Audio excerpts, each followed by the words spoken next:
Ketika malaikat maut sampai kepada iblis lalu membentaknya. Dengan sekali bentakan tiba-tiba iblis pingsan. Dan iblis mendengus dengan dengusan jikalau penduduk timur dan barat mendengarnya, maka mereka pingsan akibat dengusan iblis.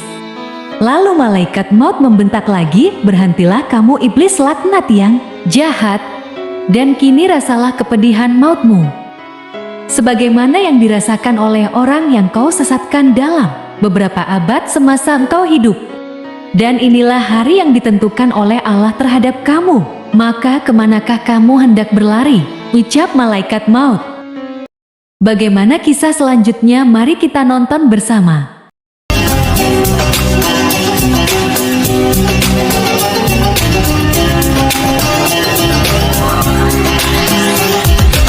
Assalamualaikum warahmatullahi wabarakatuh. Halo sahabat beriman yang dirahmati oleh Allah.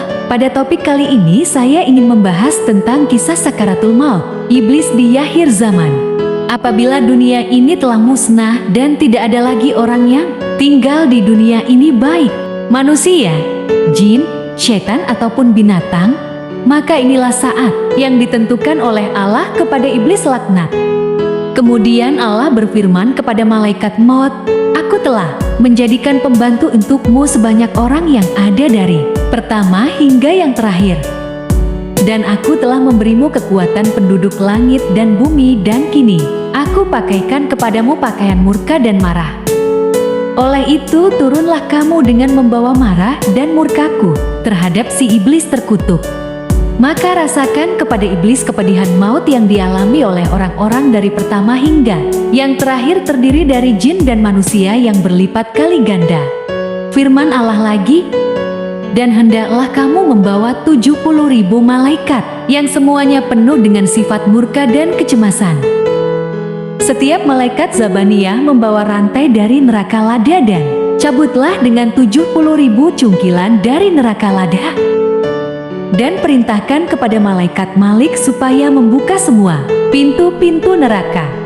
Setelah mendapat perintah dari Allah, kemudian malaikat maut turun ke bumi dengan bentuk yang paling menakutkan. Jika penduduk langit ketujuh dan bumi ketujuh melihatnya, maka mereka semua akan lebur sebab saking takutnya melihat malaikat maut. Ketika malaikat maut sampai kepada iblis lalu membentaknya dengan sekali bentakan, tiba-tiba iblis pingsan. Dan iblis mendengus dengan dengusan jikalau penduduk timur dan barat mendengarnya, maka mereka pingsan akibat dengusan iblis. Lalu malaikat maut membentak lagi, "Berhentilah kamu iblis laknat yang jahat, dan kini rasalah kepedihan mautmu, sebagaimana yang dirasakan oleh orang yang kau sesatkan dalam beberapa abad semasa engkau hidup. Dan inilah hari yang ditentukan oleh Allah terhadap kamu, maka manakah kamu hendak berlari?" ucap malaikat maut.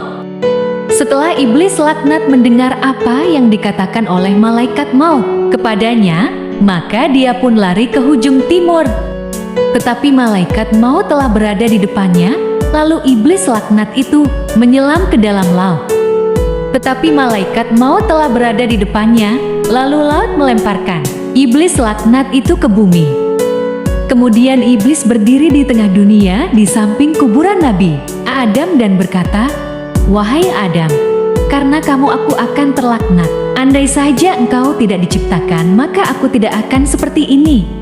Iblis berkata, "Wahai malaikat maut, dengan air gelas apa engkau memberiku minum?" Malaikat maut menjawab, "Dengan air gelas dari neraka Laza dan neraka Sair." Kabul Ahbar berkata, iblis berguling-guling di tanah dan berteriak. Dia berlari dari timur ke barat dan dari barat ke timur hingga dia sampai ke tempat pertama kali dia turunkan. Dan di sana sudah ada malaikat Zabaniyah bersama para anjing-anjingnya, maka jadilah bumi bagaikan bara api yang dikepung oleh malaikat Zabaniyah. Kemudian iblis pun terjatuh ke bumi berkali-kali, sehingga ia berada di tempat yang sangat hina dan dilaknatinya. Lalu malaikat Zabaniyah menurunkan gantolan, menarik dan menikamnya dengan tombak, maka iblis itu mengalami nazar proses pencabutan nyawa dan sakaratul maut yang teramat menyakitkan. Kemudian malaikat maut berkata kepada Nabi Adam dan Hawa, Lihatlah musuh kalian berdua pada hari ini, dan lihatlah apa yang turun kepadanya, bagaimana dia merasakan maut. Kemudian Adam dan Hawa melihatnya. Ketika telah melihat apa yang terjadi dari siksaan maut yang berat, keduanya berkata, "Wahai Tuhan kami, Engkau telah menyempurnakan nikmat kepada kami." Itulah kisah sakaratul maut iblis. Semoga kita meninggal dalam keadaan husnul khatimah. Assalamualaikum warahmatullahi wabarakatuh. Jangan lupa subscribe, yang subscribe akan diberikan rezeki oleh Allah Subhanahu wa Ta'ala.